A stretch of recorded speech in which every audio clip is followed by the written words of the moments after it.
Imagine this.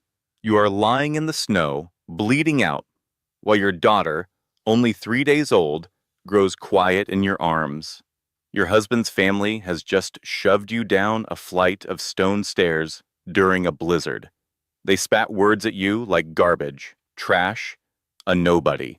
But they had no idea that in just 4 hours, you were set to inherit $2.3 billion, and you would make every last one of them regret it. My name is Emma Harrington, and the story you are about to hear is not a work of fiction. This is the true account of how I went from dying in the snow to bringing down an entire dynasty. It is the story of how a family who believed they were untouchable learned the most painful lesson of their lives. Never underestimate the woman you decide to throw away. For 3 years, they humiliated me. They broadcasted my most vulnerable moments to 500,000 followers and even tried to take my baby using a corrupt legal system. They believed their wealth and influence made them gods. They were mistaken, because when I stepped into that boardroom 8 weeks later, with platinum blonde hair, $1 billion empire at my back, and 4 million people tuned in live. The look on their faces when they figured out who I truly was, well, that moment alone was priceless. But this is what made it legendary. They had all signed a consent form without bothering to read it, the same way they had always forced me to. Karma really does have a beautiful sense of humor. Stick with me to the very end, because the twist in the courtroom, the FBI showing up, and what ultimately happened to each of them, you will not believe how this story concludes. And if anyone has ever made you feel like you are worthless, if you have ever been cast aside, then this story is for you. Before we dive in, please do me a quick favor. If you believe in justice, hit that like button right now. Leave a comment telling me what you would have done if you were in my shoes, and please subscribe. Because the story I have for you next week is even more unbelievable than this one. Trust me, you are not going to want to miss it. But before we dive into this incredible journey, I want you to know something important. This story is not just about revenge. It is about discovering your own power when everyone around you tries to convince you that you have none. It is about the moment when a woman who was thrown away like garbage decided to build herself into someone unbreakable.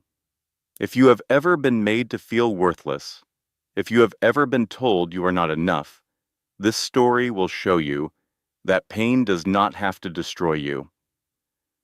Sometimes it can forge you into something stronger than you ever imagined. Now, allow me to take you back to the very beginning. It was February 14th, Valentine's Day. The day my entire world fell apart. They dragged me across the cold marble floors with my 3-day-old baby screaming in my arms, and then they tossed us down stone steps, straight into a raging blizzard. What they didn't realize was that in 4 hours, I would come into a $2.3 billion inheritance, and I was preparing to make them all pay for what they had done. I am Emma Harrington, and this is the story of how I went from bleeding out in a snowbank to completely destroying a family dynasty. You need to stay until the end, because the footage of them realizing who I was in that boardroom went viral and was the final nail in their coffin. You do not want to miss the moment 4 million people watch them get on their knees and beg. Let me transport you back to where this nightmare started. 3 days before that, I was in a hospital bed at Mercy General. My body was still trying to heal from an emergency C-section. The pain was excruciating, a searing line across my stomach that made every breath an ordeal. But no amount of physical pain could compare to the profound emptiness I felt inside. My husband, Michael, had not come to see me in 52 hours, not a single time. I had been keeping track. The nurses kept shooting me looks full of pity, their whispers echoing in the hall when they thought I was out of earshot. I kept trying to convince myself he was just swamped with work and that he would be there soon. God, I was so incredibly naive. It was February 14th, Valentine's Day, and the cruel irony was not lost on me.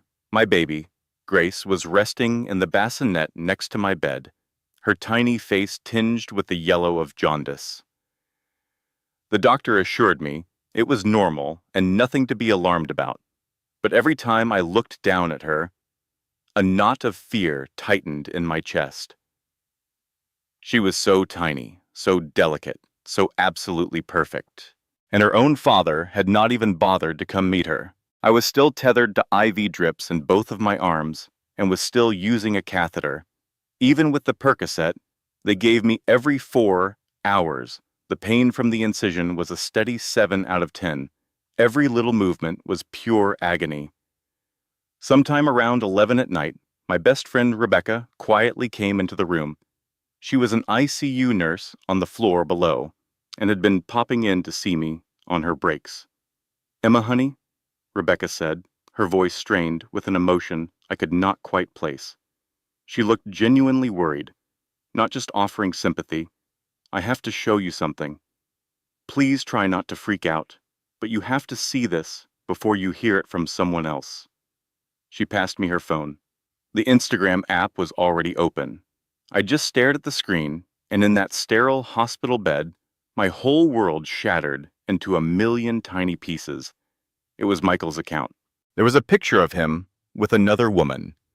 She was stunning, radiant, and also very obviously pregnant. Her hand was resting on her belly in that classic pose of an expecting mother. They were at Le Bernardin, a 5-star restaurant I could only dream of, a place Michael had certainly never taken me. The caption underneath read, "With my real family, finally being honest, new beginnings, and blessed with the truth."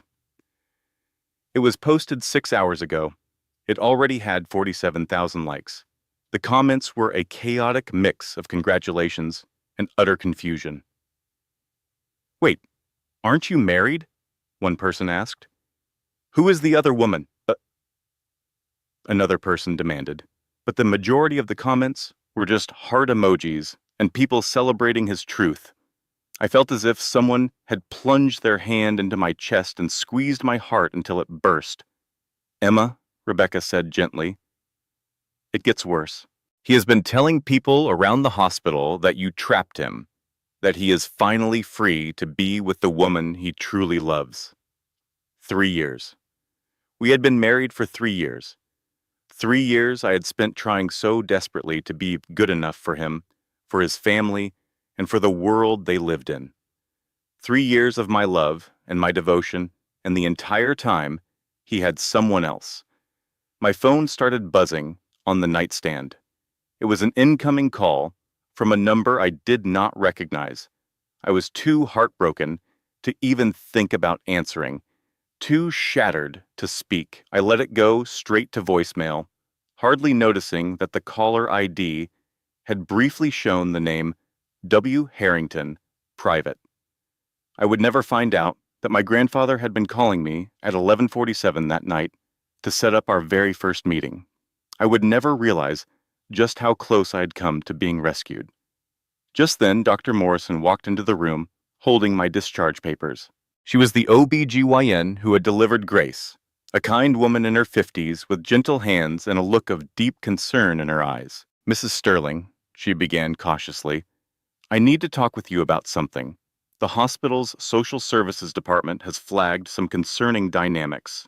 Your husband has not visited, and there has been some—" The door was thrown open with a loud bang. Victoria Sterling, my mother-in-law, was the first to storm in. She had on a designer coat that likely cost more than my car, with a Hermes bag hanging from her arm and a cold rage burning in her eyes. Right behind her was Jonathan, Michael's father, dressed in a pricey suit that just screamed old money and influence. Then came Madison, Michael's sister, who already had her phone out and was recording.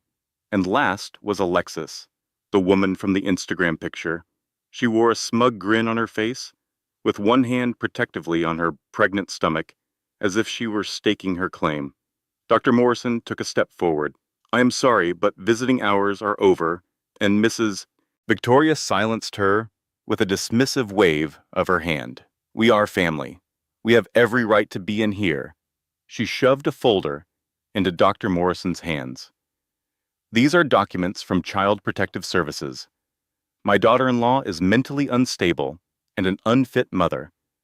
We are here to protect our granddaughter. I stared at them, my mind unable to grasp what was unfolding. Child Protective Services documents? What was happening? The folder was filled with forged papers that claimed I was suffering from postpartum psychosis, including a fake psychiatric evaluation signed by Dr. Gerald Rothman, the Sterling family's personal psychiatrist. It recommended my parental rights be temporarily removed until a full evaluation could be done. Dr. Morrison's hands were shaking as she read through the documents. I could see the conflict in her eyes, knowing something was deeply wrong, but feeling powerless against the family. The Sterling's recent donation to the hospital's East Wing gave them immense power here. Victoria moved to my bedside. Her voice was like poison. You have ruined my son's life for far too long. This pathetic little act of yours ends tonight. I was weak, disoriented, and still feeling the effects of the pain medication. What are you talking about? I just gave birth to his baby. Alexis let out a laugh, a truly cruel sound. She came closer and pulled a set of papers out of her purse. That baby is not even his. We had a DNA test done. She held out a fake lab report for me to see. It read, probability of paternity, 0%. My mind was spinning. When could this have happened? How? I had been in the hospital this whole time. It was completely impossible. You cannot just test a newborn's DNA without the mother's permission. But there they were, with official-looking documents. At that moment, Madison started a live stream on Instagram. I could see my own reflection on her phone screen, looking pale and utterly broken in my hospital gown. Hey guys, Madison's voice was cheerful and vicious. You all wanted to know the truth about my brother's gold-digging wife? Well, here it is, coming to you live from the hospital where she is trying to trap him with a baby that doesn't even belong to him. I watched in absolute horror as the comments started pouring in. Oh my God, is this for real? She looks so pathetic. Your brother deserves so much better. 500,000 of their followers were watching me in my most vulnerable state.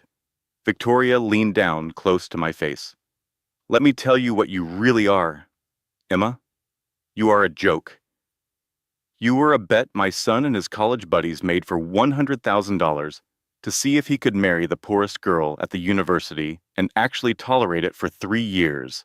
She took out her own phone and played a video.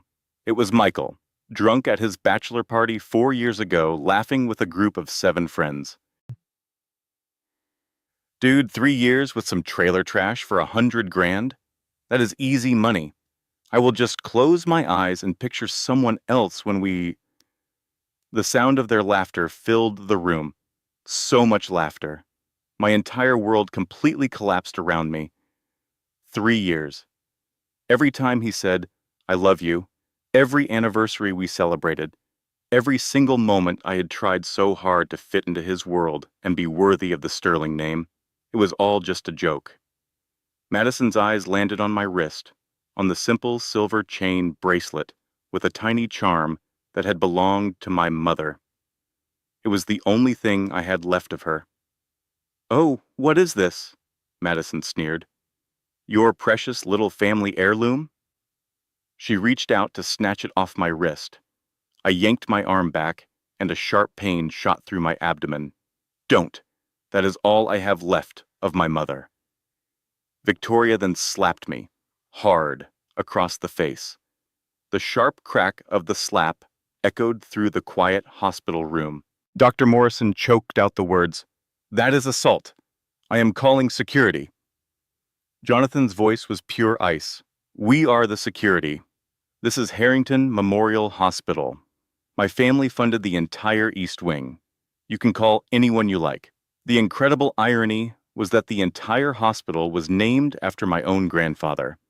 They were threatening me inside my family's legacy. Just then, Rebecca rushed into the room, demanding, "What on earth is happening in here?" When the hospital's security team showed up, they were visibly conflicted. Jonathan's financial contributions made him a powerful figure, leaving them unsure of how to proceed. Victoria shoved a stack of divorce papers into my chest. "Sign these this instant, or Child Protective Services will take your daughter tomorrow. We already have doctors prepared to testify that you are mentally unstable. You will lose her forever." I was disoriented from pain medication, every movement a fresh wave of agony from my C-section. The hospital room seemed to tilt around me. "Please," I pleaded, my voice breaking, "just do not take my baby from me." My hand was trembling so much that I could hardly grip the pen, but I signed the papers. Alexis leaned close, her hot breath on my skin as she hissed, "Did you honestly believe a person like you could ever keep a sterling child? You are nothing. You will always be nothing." Victoria's smile was chilling and victorious. "You have been discharged. Be at the mansion tomorrow to pick up your garbage. After that, you will disappear from our lives." And then they were gone. I completely fell apart, my body racked with sobs. Rebecca tried to comfort me, saying, "We have to call the police. This is illegal coercion and harassment." "No," I whispered back. "They have an army of lawyers and endless money. I have absolutely nothing. I only want my baby to be safe." That is when Dr. Morrison quietly took out her personal phone. I had not noticed she was recording the entire exchange. I was unaware that she was a mandated reporter who took that responsibility very seriously. "I am documenting all of this," she stated calmly. "What they are doing is abuse." I was too devastated to even process her words. It makes no difference, I thought. People like them always get their way. But her recording would end up making all the difference in the world. I just did not know it at the time. The following morning, on February 15th, I hailed an Uber to the Sterling family estate in Greenwich, Connecticut. Michael had maintained complete control over our finances, so I could not even afford a car of my own. My baby, Grace, was secured in a hospital-issued car seat, covered by a single, thin blanket. She looked so tiny and fragile, only 3 days into the world, and her life was already a complete disaster. The mansion rose up before us, a sprawling Georgian structure that announced its old money from every stone and window pane. In the 3 years I lived there, it never once felt like my home. My key still worked when I let myself in through the heavy front doors. The household staff, whom I had once considered friends, now refused to meet my gaze. A few of them even had smirks on their faces. I discovered my possessions had been stuffed into black garbage bags and tossed onto the driveway. My hand trembled as I made my way to my old room, which was never the master suite. Michael and I had never shared a bed. I was always relegated to the servants' quarters in the back of the house, a constant reminder that I was not truly part of the family. Inside, I found total destruction. My clothing was drenched from being thrown in the outdoor fountain. My books were ripped to shreds, their pages littering the floor. The precious photographs of my mother had been incinerated in the downstairs fireplace. I could still smell the smoke. Her jewelry was missing. I found Madison in the master suite, wearing it. My mother's pearl necklace, the single most important thing I owned. "Oh, this old thing?" Madison scoffed, snapping a selfie. "It looks much better on me, don't you think?" Finders keepers. Walking through that mansion one last time, a flood of painful memories washed over me. The first Thanksgiving, Victoria had forced me to serve dinner to the guests as the family dined. When I attempted to take a seat, she had said, The staff does not sit with the family, dear. Michael remained silent. At a charity event the second year, I had to wear a borrowed gown because I had no money. Victoria warned me not to cause a scene and to stay out of sight. Do not speak to anyone of importance. Jonathan had me working the coat check room, while Madison mingled in expensive designer clothes.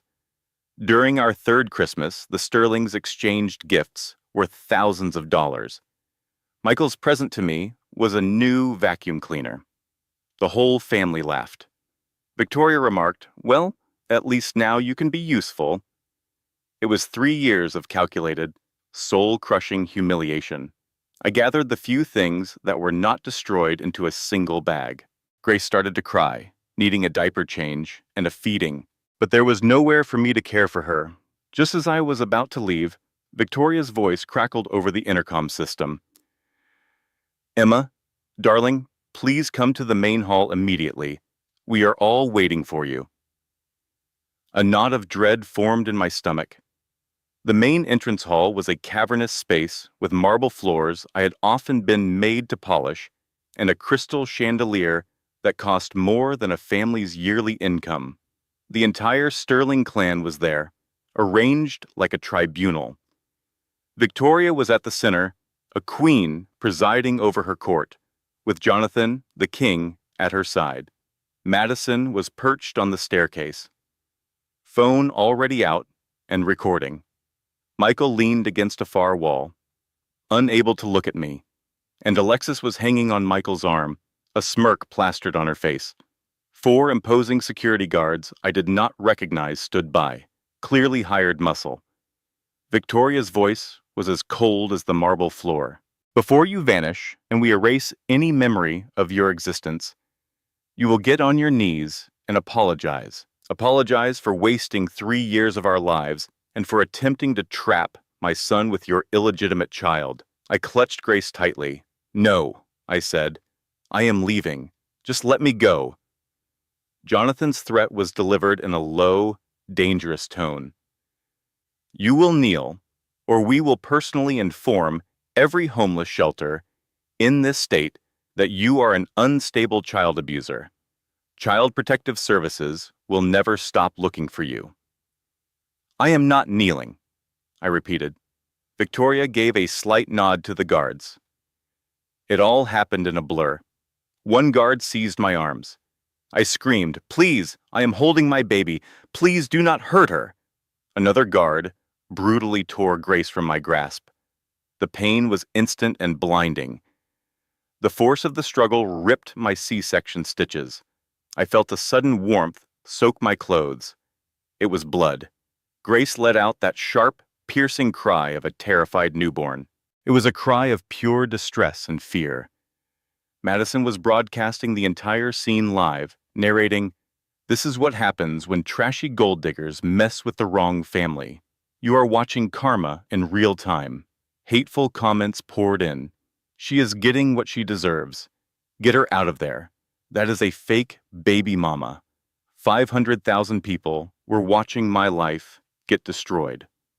The guards began dragging me across the marble. I was too weak from the surgery to resist, and the blood loss was making me lightheaded. My shoulder slammed into the corner of a marble pillar with a sickening crunch. A hot flash of pain shot through my arm. I was sure it was dislocated. My bracelet snagged on the sharp edge of the column. The main charm snapped off and slid across the polished floor. A housemaid discreetly picked it up and slipped it into her pocket. I did not realize then how important she would become. I was bleeding and screaming and begging for them to stop. Alexis just stood there laughing. "This is just pathetic, Michael. Is this really the girl you wasted 3 years of your life on?" Michael's voice was hollow and devoid of emotion. "Just get her out of the house." He lacked even the decency to show remorse. They dragged me to the enormous oak front doors and wrenched them open. A full-blown blizzard was raging outside. The temperature was 15 degrees Fahrenheit, but the wind chill made it feel like -5. The snow was coming down so thick You could not see 10 feet in front of you. The wind howled with a raw, animal fury. They shoved me down the stone steps. I tried to brace for the fall, but I landed hard, tumbling down 5 stairs. Each impact was agony. My injured shoulder bore the brunt of the fall. I collapsed in a heap in the snow at the bottom, my blood turning the pristine white ground a deep red. My bag was thrown after me, its contents spilling out. Medication, diapers, a single change of clothes. Everything I owned in the world. Then one of the guards carelessly tossed Grace down at me. I managed to catch her, hugging her tightly to my chest to shield her from the biting cold. From the doorway, Madison yelled, "If you ever come back, we will have you arrested for trespassing. Say goodbye to your fake baby." Victoria's final words sliced through the storm. This is exactly where garbage belongs. The heavy door slammed shut, the sound echoing down the deserted street.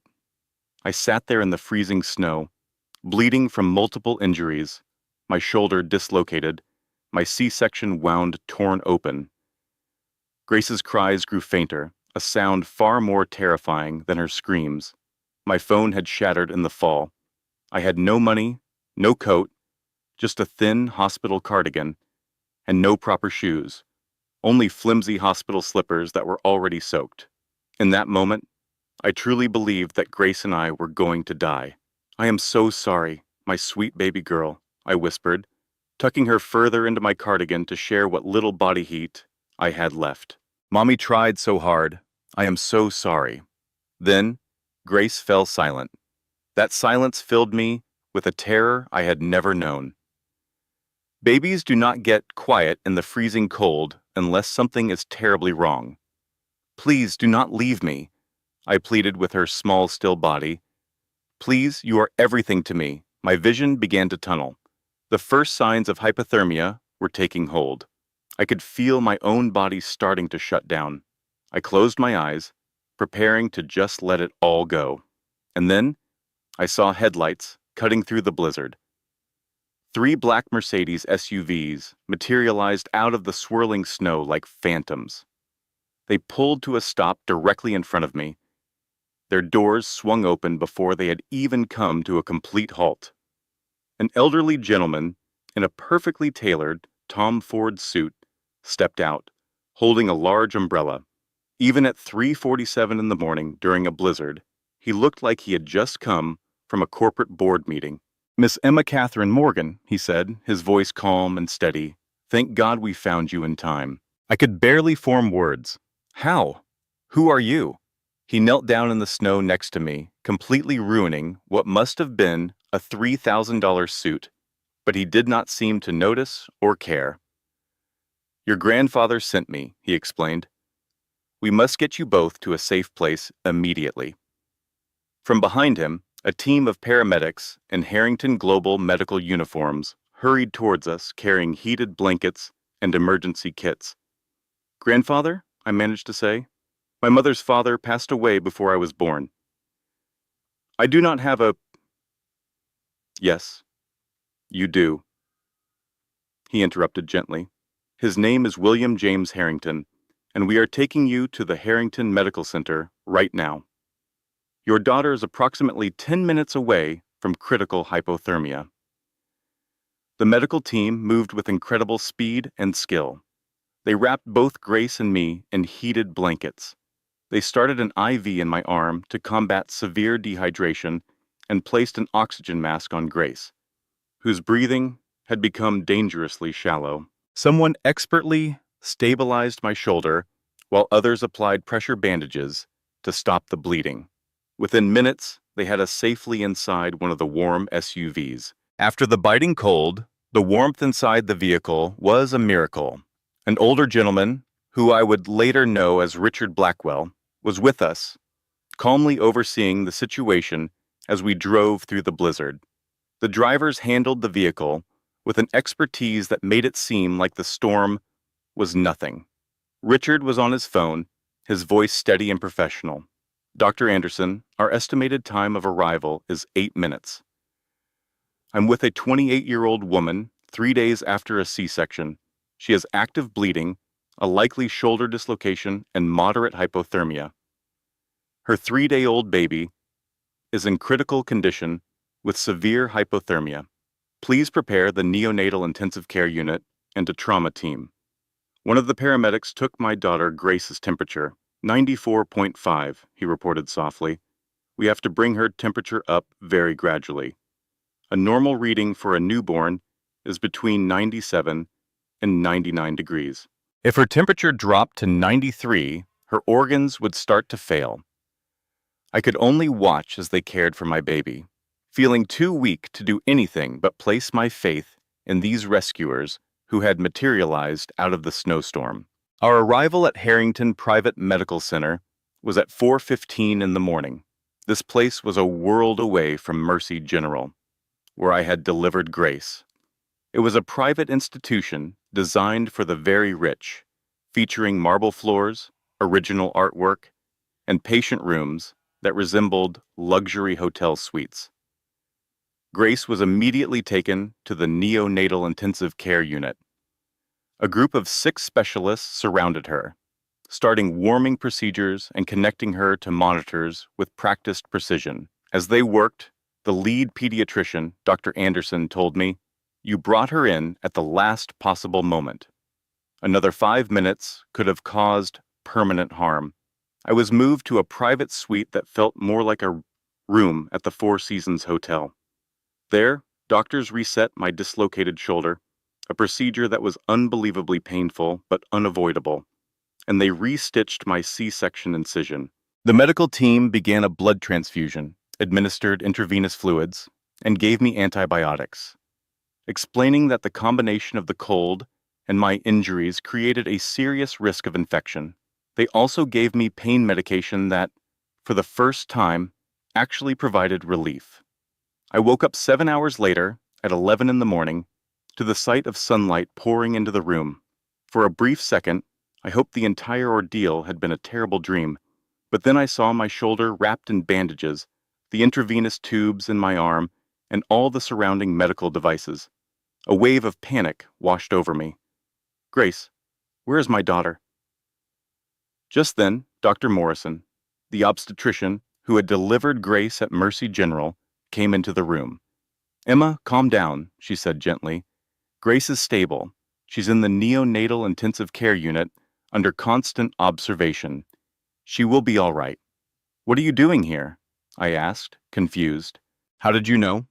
"Mr. Blackwell contacted me and explained what happened," she replied. "I resigned from Mercy General first thing this morning. I refused to be part of a system that would allow something like that to happen to a patient." The next person to come through the door was Rebecca, who rushed over and gave me a gentle, tearful hug. "Oh, Emma, I was so worried," she cried. "You weren't answering your phone, so I drove to the Sterling mansion. I saw the bloodstains on the snow. I thought the worst." "I'm all right," I reassured her. "We are both safe now."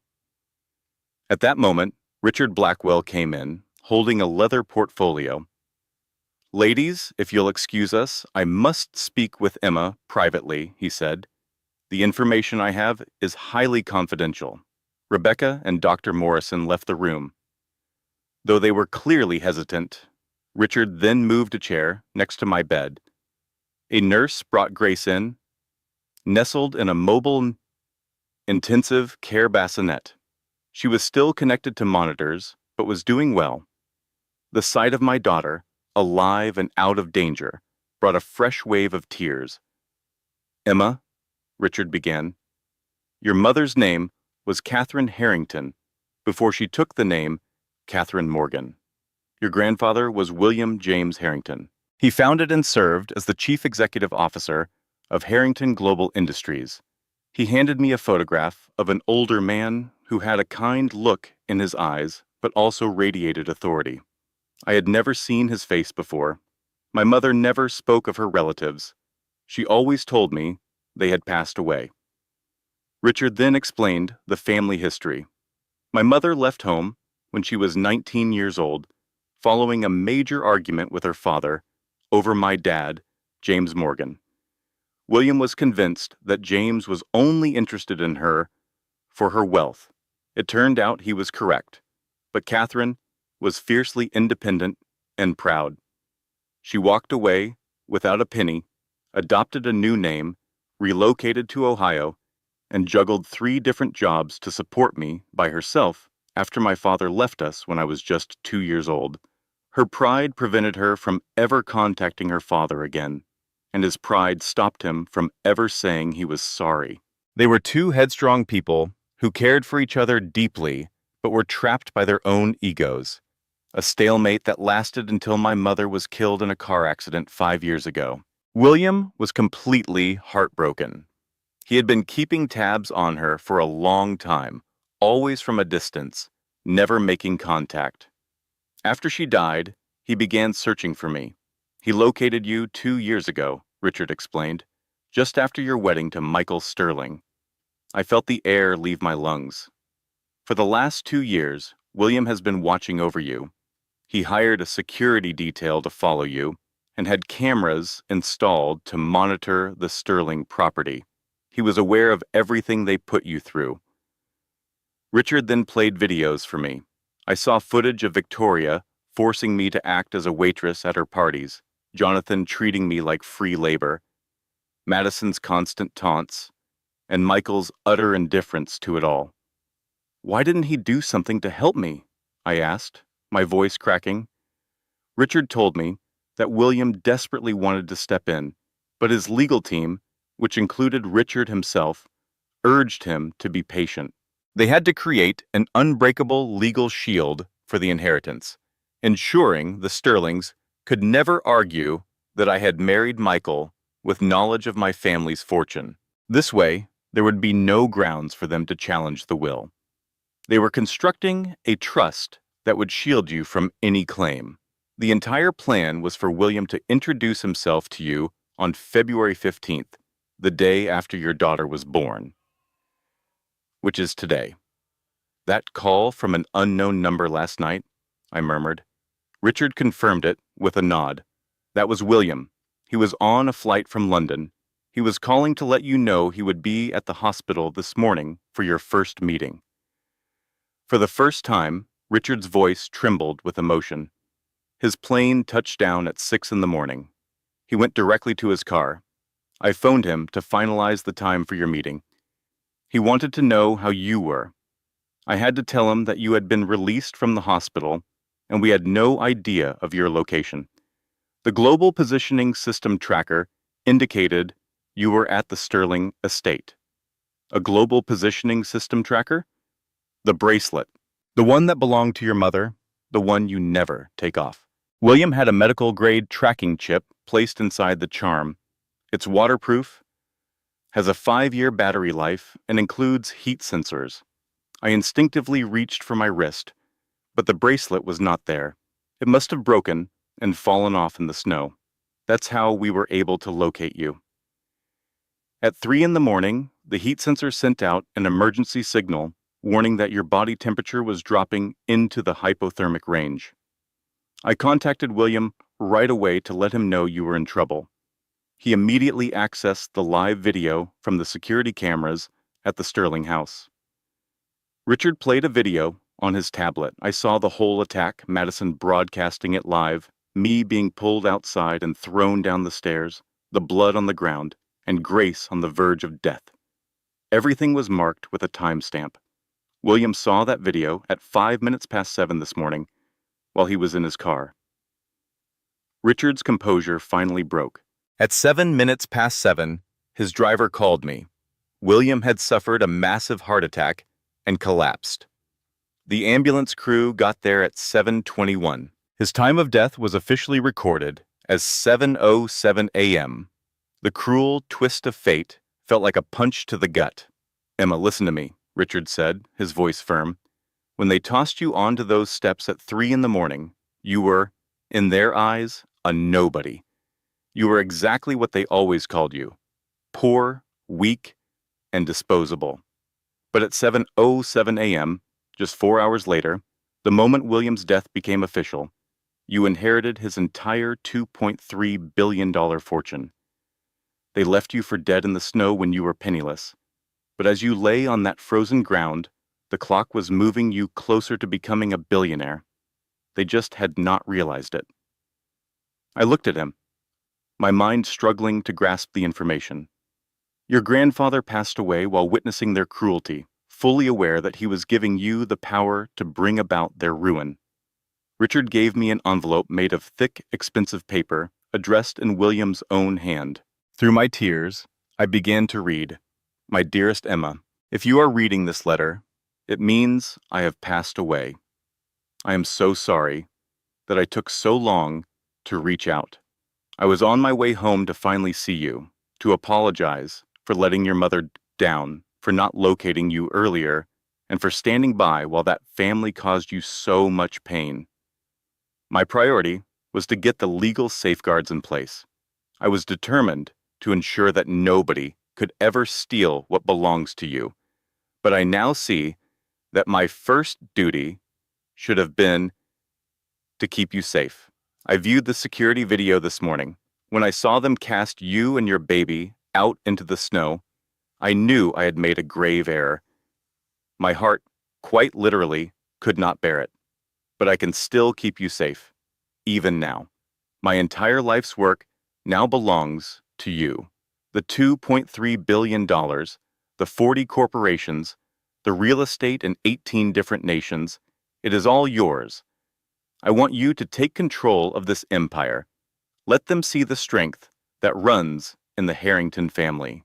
Do not ever let anyone make you feel small again. Make them answer for every injury, every tear, and every second they treated you as if you were nothing. You are not disposable. You are my grandchild. Your power is immense, and my only regret is that I will not be here to watch you claim it. With all my love, Grandfather William." I held the letter tightly, my body shaking with sobs. Beside me, Grace slept peacefully in her bassinet, finally out of harm's way. "The trust is already active," Richard informed me. "The entire estate is transferred to you, effective immediately. There will be no probate court and no waiting period. The inheritance taxes have been handled, and the board of directors has been notified. Emma, as of 8 o'clock this morning, you are the new chairwoman of Harrington Global Industries, and the Sterlings are completely unaware." I raised my head. Tears were still streaming down my cheeks, but my expression had changed. A new, cold resolve had taken root. "I want to know every detail of their company," I stated. "Every single vulnerability, every point of weakness." For the first time, Richard allowed himself a smile. "That is exactly what your grandfather would have said." The following day, February 16th, I was in a wheelchair inside the main conference room at Harrington Global. My body was still healing, but I had to grasp the extent of the power I now possessed. Grace was next to me in a high-end stroller, attended by a nurse from the Harrington medical team. She was getting stronger, her jaundice was almost gone, and she had a healthy pink glow. Richard placed several leather-bound files in front of me, each one dedicated to a member of the Sterling family. "Sterling Industries is facing financial ruin," he started. "They are in debt for a total of $83 million. He laid out the financial reports. Jonathan has illegally taken $12 million from the employee pension fund to finance his lifestyle. A series of bad business decisions has cost them another $31 million. On top of that, they have outstanding business loans amounting to $40 million. Without a major infusion of capital, they were only 3 months away from going completely bankrupt." Richard explained, "Jonathan went after a $75 million contract with Harrington Global last month. It is a government defense deal where we serve as the middleman. This contract is their last chance for survival, and we are the ones who decide if they get it. You decide? You are the chief executive officer." He then pulled up the file on Victoria. It detailed her passion project, Sterling-style boutiques. She had 5 shops spread across Connecticut and Manhattan, and every single one was in a building owned by Harrington. Richard added that the leases were all coming up for renewal in just 47 days. She is already behind on rent by $480,000. But the most damning part is this. She has been deliberately underreporting her income to the Internal Revenue Service. We have concrete proof of $2.3 million in tax evasion. Can we turn her in? I asked. The anonymous tip is already written, he replied, just waiting for you to give the word. That is when private investigator James Crawford handed me Madison's file. Madison Sterling, currently 32 years old, presents herself as 26 on all of her social media accounts. He placed her official driver's license right next to a screenshot of her Instagram profile. The birth years were completely different. She had undergone extensive plastic surgery, none of which she ever disclosed, a nose job in 2019, breast implants in 2020, along with ongoing cheek fillers, Botox, and lip injections. She got a Brazilian butt lift in 2021. Her modeling contract with the Prestige agency has a specific clause against undisclosed cosmetic procedures. It is an immediate cause for termination of her contract. Who is the owner of Prestige Agency? I asked. Richard just smiled. As of yesterday, that would be you. Harrington Global completed the acquisition 2 weeks ago. Madison has no idea. Michael's file was the next one on the table. The entire college bet was documented in full, preserved in a group chat with 8 members. Not a single one of them was smart enough to delete the conversation. Brad Miller, age 23, wrote, "Dude, there is no way you can stay married to that broke girl for 3 years." Michael Sterling replied, "I bet $100,000 that I can. It will be the easiest money I have ever made." Lord Chad Morrison asked, "What happens if she discovers the truth?" Michael Sterling wrote back, "She never will. She is far too stupid and desperate to ever question a thing." There was also a video. It was the footage from the bachelor party that Victoria had shown me, but this was the complete, unedited version. In it, Michael was talking about how he just closed his eyes and imagined I was Alexis, and everyone was laughing hysterically. Crawford also revealed that Michael had embezzled $3.8 million from Sterling Industries to pay for his lavish lifestyle with Alexis. He added, "Jonathan is aware of the theft, but covered it up to protect the family." Last was the file for Alexis Beaumont, only that was not her real name. Her name is Alexandra Marie Thompson, Crawford explained as he displayed her mugshot from California. Taken in 2019. She is a professional con artist with 3 documented cases against her. Case number 11. From 2018, she was engaged to a tech millionaire named Richard Pemberton. She faked a pregnancy, stole $400,000, and then vanished right before the supposed miscarriage. Case number 2. From 2020, she was engaged to a hedge fund manager named David Collins. She faked another pregnancy, stole $650,000, and disappeared. Case number 3, from 2021, she was engaged to a pharmaceutical executive, Marcus Whitmore. She tried the fake pregnancy scheme again, but was caught before she could get any money. An arrest warrant was issued. She is currently a wanted fugitive in California for fraud, jumping bail, identity theft, and wire fraud. The pregnancy she claims with Michael is also a complete fabrication. We traced the ultrasound picture. She purchased it from a forum on the dark web for $200. Is Michael aware of any of this? I asked. Not at this time. I took a moment to think. If I reveal who Alexis is right now, Michael will just get sympathy. People will see him as a poor man who was tricked by a skilled con artist. Richard gave me a look of approval. You are catching on quickly. We will hold on to the information about Alexis and use it later, at the moment it will cause the most possible damage. Over the following 8 weeks, I completely reinvented myself. The first week was focused on my physical recovery and learning the basics of the business. I had physical therapy for my shoulder and my C-section recovery, and I learned how to hold grace while reviewing quarterly reports. Richard taught me how to analyze financial statements. I attended board meetings, remaining silent and just observing, soaking in every detail about each division of Harrington Global. In the second week, I transformed into a businesswoman.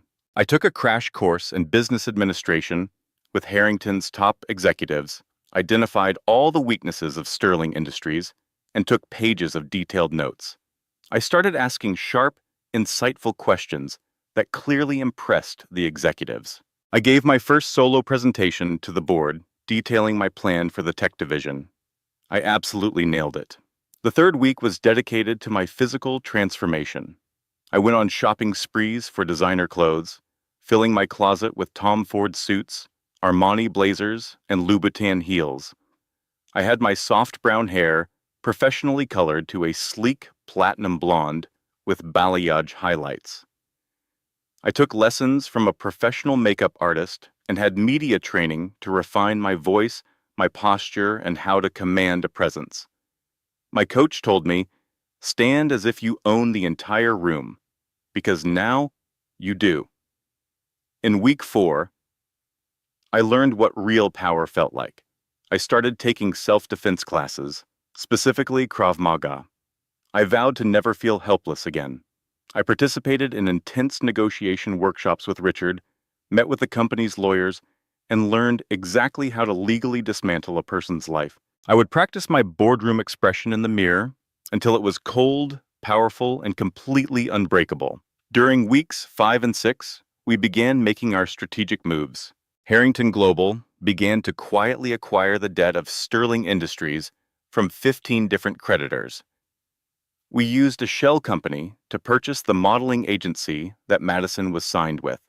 We hired a team of forensic accountants to conduct a thorough audit of Victoria's boutiques and prepared all the evidence to be sent to the IRS. Week 7 was all about laying the final trap. I worked with the graphics team to prepare my boardroom presentation. I made myself watch the security footage of my own assault, which was recovered from the Sterling estate. The maid, who had taken my bracelet charm, was the one who provided it. She came forward after Emma paid her $50,000 for both the charm and the footage she had secretly recorded on her phone. We started leaking anonymous tips about Madison to gossip blogs and scheduled the official business meeting with Jonathan. During week 8, I made my final preparations. I rehearsed my boardroom speech over and over in front of the mirror. Grace was now 2 months old, thriving, healthy, and being looked after by a team of professional nannies.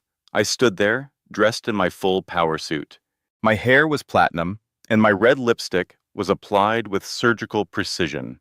I looked at my reflection and could hardly recognize the woman who was staring back at me. It is time to destroy them, I said to myself. The meeting was scheduled for April 12th. They had no idea what kind of force they were about to confront. On April 2nd, just 10 days before the big meeting, Madison was still posting on Instagram every day. She was on a beach vacation in Turks and Caicos, paid for by her parents. Her caption read, 26 and living my best life, feeling blessed, all natural beauty, no filter. She had 486,000 followers. The comments were filled with people gushing about how flawless she was. Madison believed she was untouchable. I decided to call her from my old phone number, the one she would still have in her contacts. She answered the phone laughing. I could hear Alexis and Victoria in the background with her. Oh my God, you guys, the trash is actually calling me. I am putting you on speaker. Emma, how is life in whatever gutter you have crawled into? Did you manage to find a homeless shelter that will accept babies? I made my voice sound quiet and broken, putting on a performance. I just wanted to ask if you might reconsider the case with Child Protective Services. Please, I miss Grace so terribly much. The CPS case had actually been dismissed during week 1 because there was no evidence, but Madison was cruel enough to let me believe it was still ongoing. Oh, honey, it turns out CPS did not want your baby either. You are such a pathetic excuse for a mother. But hey, on the bright side, the wedding for Michael and Alexis is happening next month. You are more than welcome to come and watch it from the servants' entrance. They all erupted in cackling laughter. I heard Victoria in the background say, "Tell her we have already forgotten she even exists." Then Alexis chimed in, "Tell her Michael said the last 3 years were the worst of his entire life." They laughed even harder. You know what, Emma? You have always been a nobody. You will always be a nobody. But thanks for the laugh, bye. She hung up, and their laughter echoed for a moment. I was sitting in the main office of Harrington Global. The phone was on speaker, so Richard and Crawford had heard every word. My expression was pure ice, completely devoid of emotion. "Did you get everything you needed?" Richard asked. I nodded. "Yes. Release the Madison package. Now." On April 3rd, at 6 o'clock in the morning, the gossip blog Elite Secrets published an article titled "Instagram Influencer Madison Sterling: The Lies Behind the Likes."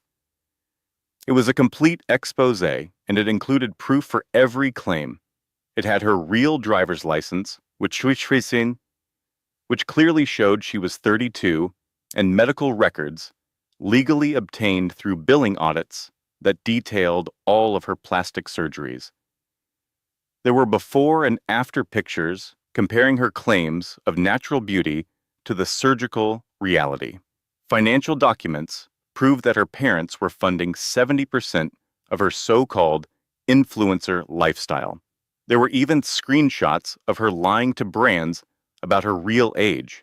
The article went viral in less than 2 hours. The hashtag Madison Sterling Exposed was the #1 trending topic on Twitter. Videos on TikTok began analyzing every single one of her photos for signs of surgery. Beauty YouTubers were uploading videos with titles like "Madison Sterling lied to all of us." Her sponsors started to cancel their contracts.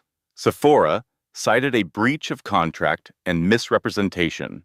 Fashion Nova released a statement saying, "We require honesty from our partners. Your contract is terminated." Flat Tummy Tea announced, "We are ending our partnership, effective immediately." 12 more brands pulled their support within 4 hours. At 9 in the morning, Prestige Modeling Agency sent her an email. It read, "Dear Madison, due to contractual violations concerning undisclosed cosmetic procedures and age misrepresentation, we are terminating your contract, effective immediately. Please return all agency property by the close of business today." Madison had no clue that I was the new owner of the agency. At 11 o'clock, she started an Instagram live stream, crying with her makeup running down her face. "You guys, these are all lies. I am 26. I have never had any surgery. This is all photoshopped. Somebody is trying to ruin my life." The comments started flooding in. "We have seen your driver's license, sis. Just be honest about it. You lied to all of us. Unfollow." 47,000 people were watching her public meltdown as it happened. Her follower count began to plummet. It went from 486,000 to 450,000 to 420,000, then to 380,000. Madison just sobbed into the camera. "Please, I have no idea who is doing this to me, but please, just make it stop," Victoria called her. "Get off of Instagram right now. You're only making things worse. Mom, somebody leaked everything. My private medical records. How is that even legal?"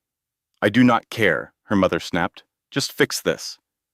Within a single week, Madison's follower count had dropped to 180,000.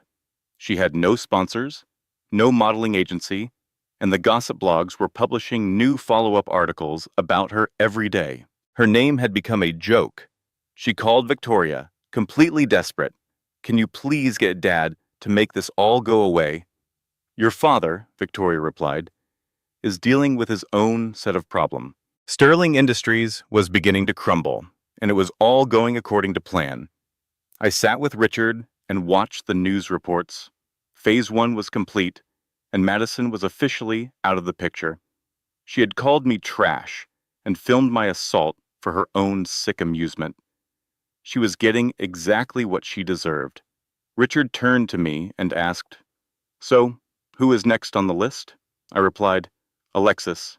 After that, we would save Victoria and Jonathan for the grand finale in the boardroom.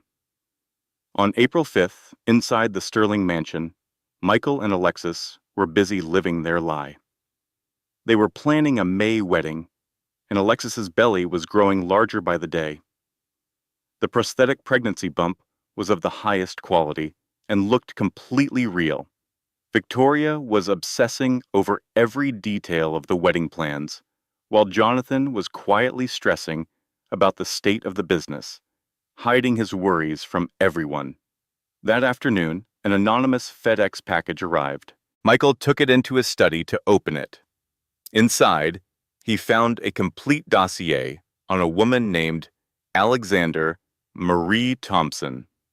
It contained her entire criminal record, mugshots from 3 different convictions, and detailed proof of her faked pregnancies. The file even included the ultrasound picture she had shown him, complete with metadata proving it was purchased from an online store. There were also bank records detailing how she had stolen $650,000 from her previous victims. A simple note was tucked inside.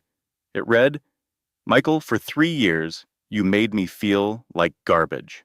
Now you get to see how it feels to be the fool. You should check her belly. It is not real. You are welcome. A friend." Michael flew into a rage and stormed into the master bedroom, where Alexis was getting dressed. He threw the entire folder at her and screamed, "Who in the hell are you?" Alexis began to stammer, "Baby, please, I can explain everything." He shot back, "Your name is not even Alexis. You are nothing but a con artist." She tried to make a run for it, but he grabbed her by the arm. Her sleeve snagged on a dresser drawer, and the prosthetic pregnancy belly tumbled out from under her dress. It was made of expensive silicone, but it was undeniably fake. It landed on the hardwood floor with a heavy, dull thud. Michael just stared at it, his face a mask of disbelief. "Get out of my house right now," he said, his voice dangerously low. Just then, Victoria and Jonathan rushed into the room, drawn by the shouting. They saw the scattered papers from the file on the floor. Victoria gasped in shock. Jonathan bent down and picked up the dossier. "My God," he said, "she is wanted in California." Alexis made a desperate move for her purse, but Jonathan stepped in front of the door, blocking her escape. "You are not going anywhere," he said firmly. "I am calling the police." At exactly 11 in the morning, officers from the Greenwich Police Department arrived. They were holding a warrant from California that had finally been processed. As they put Alexis in handcuffs, she started screaming, "This is a complete setup. Somebody sent you that information. Someone is targeting our family." Victoria froze. Who would even know about Madison? She wondered aloud. First it was me, and now Alexis. Someone is definitely coming after us. Jonathan tried to calm her down, saying, "Do not be paranoid, Victoria. It is just a coincidence." But the doubt was clear on his face. Later that night, Michael sat alone in his study, drinking scotch in the dark. His entire world was falling apart. The 3-year marriage he was in had started as a cruel bet, something his friends still laughed about. He had a real daughter with Emma, a daughter he had completely abandoned. He had just discovered Alexis was a professional con artist. And to top it all off, the company was failing. It seemed like everything he touched turned into garbage. He picked up his phone and scrolled to my old number, which was now disconnected. For a moment, he almost tried to call, just to apologize. Then Victoria walked in. "Do not even think about it," she snapped. He mumbled, "Maybe we were too hard on her. And the baby, Grace. She is my daughter, and I—" Victoria slapped him hard across the face. "That woman is gone. She is nothing to us. You need to focus on what actually matters, which is saving this family's business." Michael looked at her, worried. What if someone is targeting us because of what we did to Emma? Victoria just laughed. "Emma? That pathetic little girl is probably dead in a ditch somewhere by now. She does not have the resources or the brains to come after a family like ours." I watched every second of this exchange on a hacked security feed, listening to their every word. My face was a mask of cold fury. On April 6th, I continued to watch the Sterling family implode through my network of cameras. Richard said to me, "The Sterlings are destroying themselves. Michael and Alexis have broken up, Madison's career is ruined, and Victoria is in a full-blown panic about their money. You could stop all of this right now. You could take Grace, move to Paris, and just live your life. They are already suffering enough." I looked down at my daughter, Grace, who was 2.5 months old, and smiling up at me. "Maybe you are right," I said. "Maybe getting revenge is not worth it. They are already tearing themselves apart. All I really want is peace. I want Grace to grow up far away from all of this ugliness." I even started drafting plans to relocate our lives to London, since Harrington Global had offices in Europe. I could easily run the company from there. I would never have to see the Sterlings again, and could just let them rot in the mess they had created. For a brief moment, I seriously considered showing them mercy. But then, April 8th happened. A thick envelope of legal papers arrived at the Harrington Global office. It was an emergency custody petition from the Sterling family filed against me, Emma Morgan. They claimed I had abandoned Grace. They had fabricated witness statements from staff they paid at the mansion, saying I was mentally unstable. They even included an updated, fake psychiatric evaluation from Dr. Rothman. Their petition argued that the Sterling family could provide a stable, two-parent household. It claimed that Michael was a changed man who wanted to make amends. It stated that a child's best interest was to be in a wealthy, stable Sterling home, not with a single mother. An emergency hearing was scheduled for April 11th, only 3 days away. The judge assigned to the case was the Honorable Robert Whitmore of the Connecticut Family Court. Richard's face was grim. "Emma, this is extremely serious," he said. "Whitmore is old money, Connecticut. He plays golf with Jonathan Sterling. He is known to be biased toward what he calls traditional family structures." I argued, "But I have evidence. I have proof of the assault, the abuse." Richard shook his head. "They are going to claim that all of your evidence was obtained illegally. Without admissible evidence, it is just your word against theirs. In a Connecticut family court, they have the home court advantage." The terrible realization hit me like a punch to the gut. I have $2.3 billion, and I could still lose my own daughter. Money does not always win in family court, especially when the judge is already in your opponent's pocket. My legal team, made up of 5 of the best lawyers in the country, gathered to strategize. One said, "We need Dr. Morrison's testimony about the abuse at the hospital." Richard replied, "She is terrified." Testifying would mean going against the very hospital that the Sterling family donates millions to. Another lawyer asked, "What about Rebecca Martinez?" "The nurse?" Richard said. "Her testimony would be considered hearsay. She did not actually witness the assault herself. And the security footage from the mansion is illegally obtained," another added. "It is inadmissible in court." I looked at them, my hope sinking. "So we have nothing?" The lead counsel was brutally honest. We have your testimony, but they will paint you as a bitter, vindictive ex-daughter-in-law. And we already know that Judge Whitmore leans in their direction. On April 11th, we were at the Connecticut Family Court in downtown New Haven. I arrived with my legal team. Across the aisle, the Sterling family sat with a team of 8 lawyers. The Sterling's lead lawyer began his opening statement. Your Honor, this case is about a child's welfare. Grace Sterling was born into a loving family. Her father, Michael Sterling, has made mistakes, as we all do, but he is now committed to being the father she deserves. Her grandmother, Victoria Sterling, and her grandfather, Jonathan Sterling, are pillars of Connecticut society. They have the resources and stability to provide her with an exceptional upbringing. He continued, the respondent, Emma Morgan, has demonstrated erratic behavior. She abandoned her child with strangers while she has been seen entering and leaving various luxury hotels and corporate buildings. They were twisting my work building, Harrington Global, into something suspicious and shady. My lawyer stood up to counter. Your Honor, this is a transparent attempt by an abusive family to further victimize my client. Emma Morgan was assaulted and then thrown out of the Sterling home during a blizzard with her 3-day-old infant. The other lawyer immediately shouted, Objection! No evidence of an assault has been presented. The judge replied, Sustained. Counsel, please stick to the facts and evidence.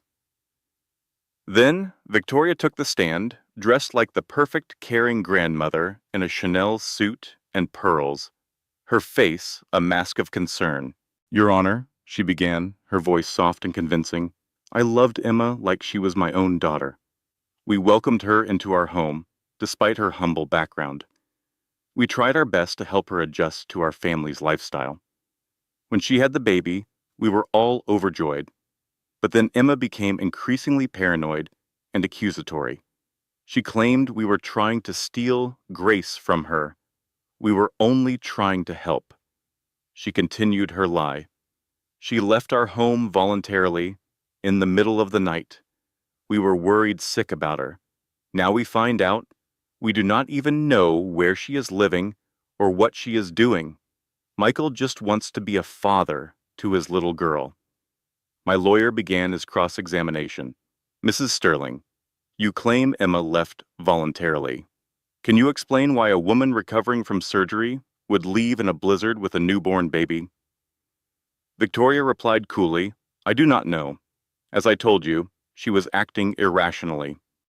He pressed on, Did you or anyone else in your family put your hands on Emma Morgan? Absolutely not, she said, without hesitation. That is a vicious lie.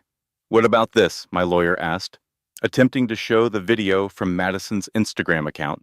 Objection, the Sterling's lawyer yelled. That footage was obtained without consent and has clearly been edited. The judge immediately agreed. Sustained. I will not consider any illegally obtained evidence in my courtroom. Next, Madison testified. She had been coached and was much more subdued after her recent public humiliation. Emma always resented our family, she said quietly. She was jealous of me and of our lifestyle. The night she left, she was screaming at my mother and threatening all of us. We tried to calm her down, but she just ran out into the snow. I was scared for the baby. That is why I recorded it, to document her erratic behavior for Child Protective Services. Then Michael gave the performance of a lifetime. Your Honor, he said, his voice thick with fake emotion. I made terrible mistakes. I was a bad husband. I neglected Emma. I am deeply ashamed, but I love my daughter. I want to be her father. I am in therapy now, and I am working on myself. My family can provide her with stability, a home, and resources. He looked over at me. A future. With Emma, I do not even know where she is living. How can she possibly care for Grace properly?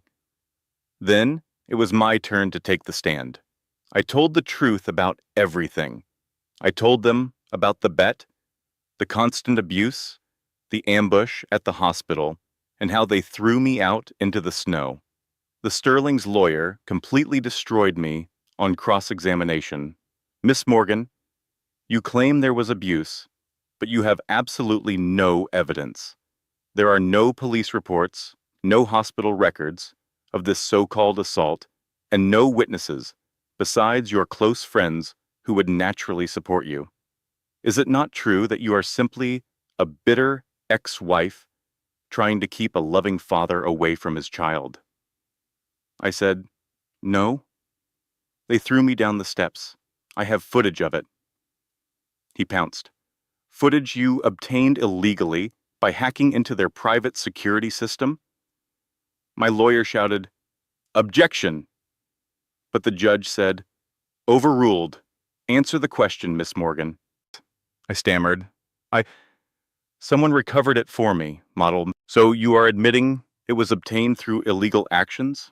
Judge Whitmore stated, before giving his decision. He continued, this is a very challenging case.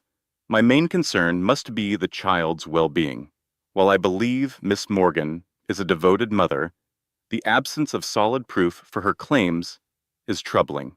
On the other hand, the Sterling family has shown they have the means, a stable home, and a sincere wish to care for Grace. For these reasons, I am awarding temporary custody to Michael Sterling and his family. This will be followed by a full 30-day evaluation. Miss Morgan is granted supervised visits twice a week. My entire world collapsed.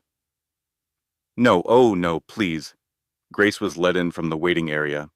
I clutched her tightly, sobbing uncontrollably. No, please, do not take her away from me. Please. A social worker had to gently pry Grace from my embrace. Victoria took my daughter with a smirk on her face.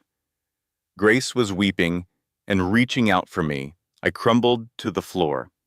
This felt even worse than being left in the snow. This time, I had money, influence, and connections.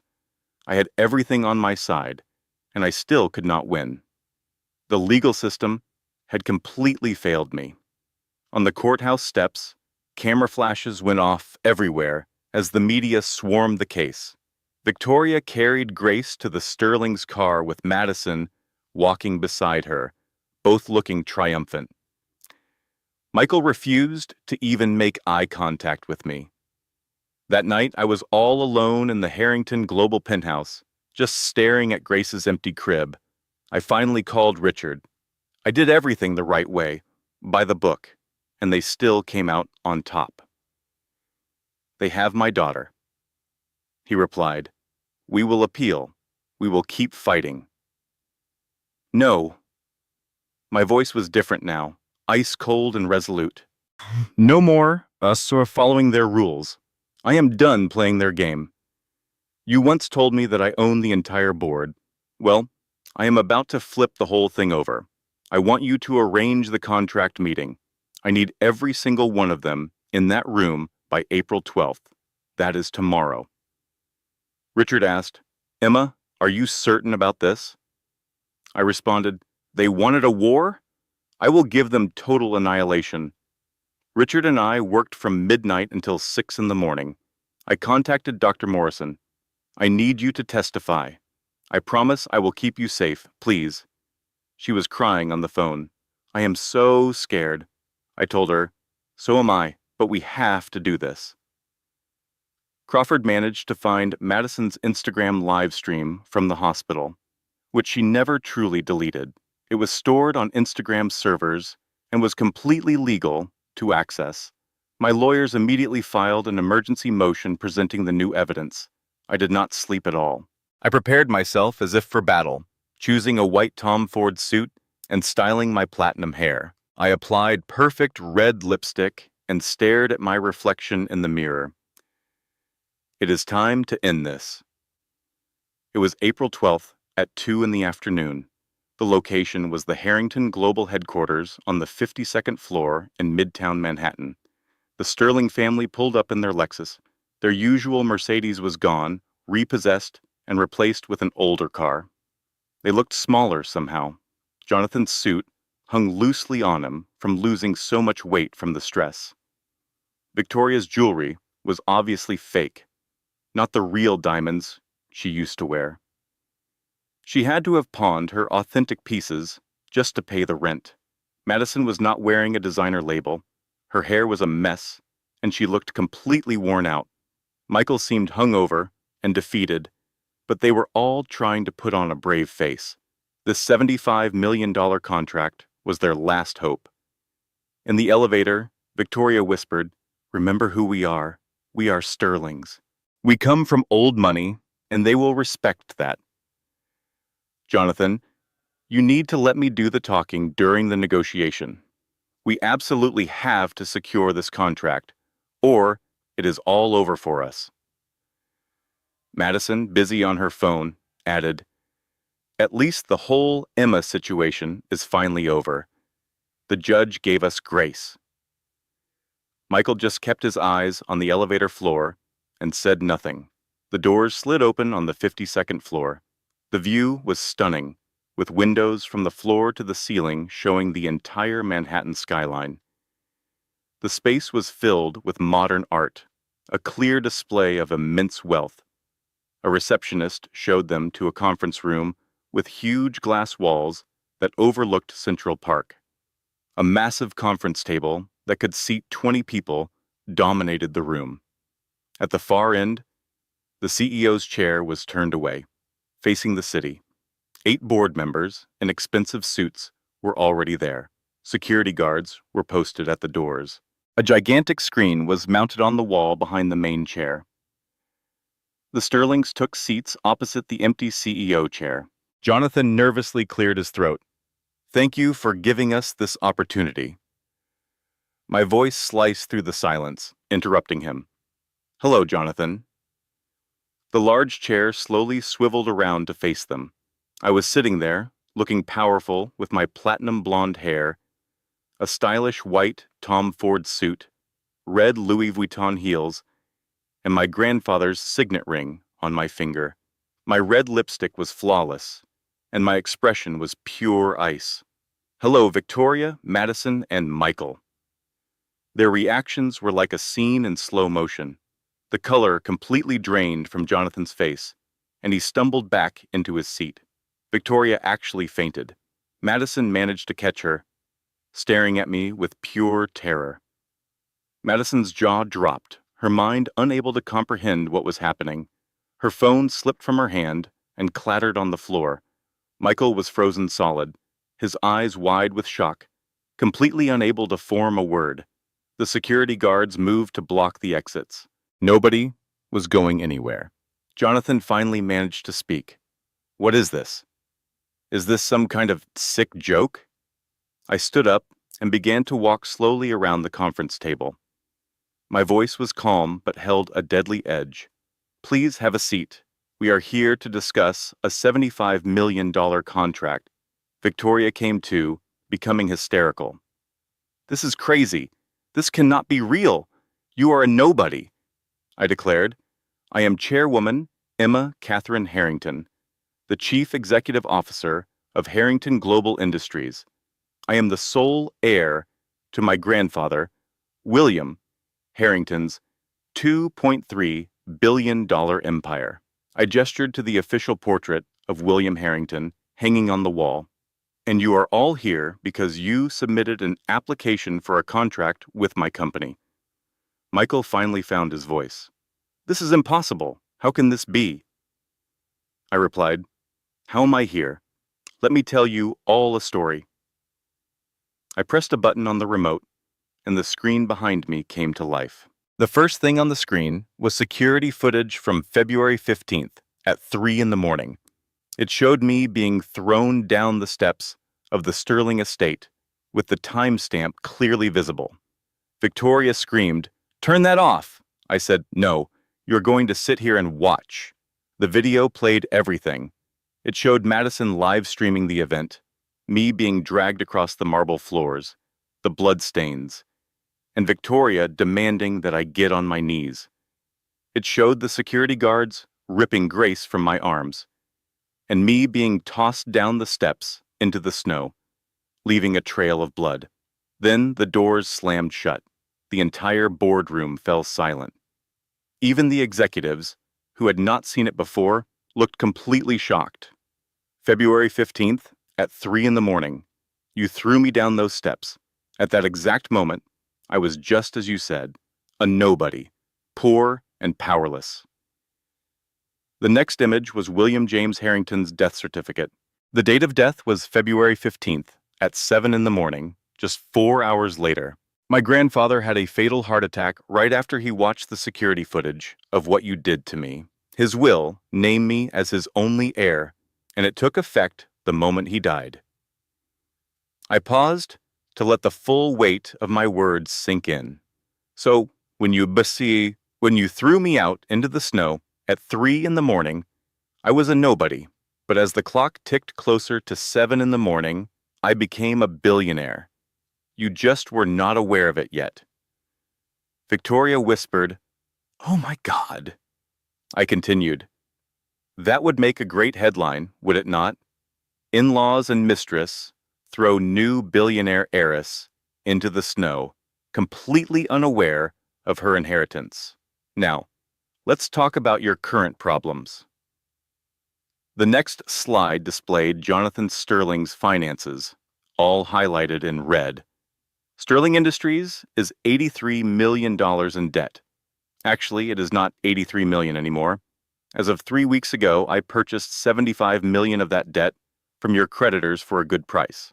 I am calling in that debt today. You have 48 hours to pay me in full, or I will seize all of your assets. Jonathan opened his mouth to speak, but no words came out. Oh, and there is this. The FBI logo appeared on the screen, followed by email chains that proved Jonathan had been embezzling from the company's pension fund. The FBI received copies of these documents at 9 in the morning today.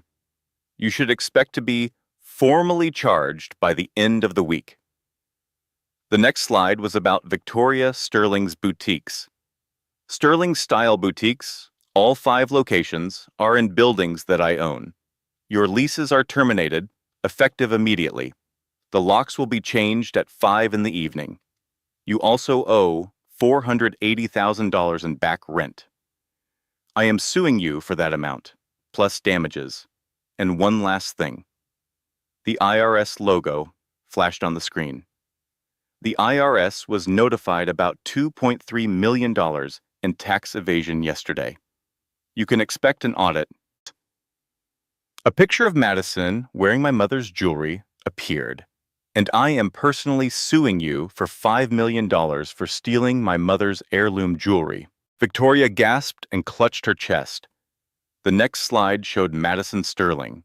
It displayed before and after photos of her recent scandal. Your modeling career is over. Your status as an influencer is gone. But this next part is my favorite. A video began to play. It was Madison's Instagram live stream from the hospital. The complete and unedited footage of her broadcasting my abuse. This was shown to 500,000 people. It is legally admissible as evidence.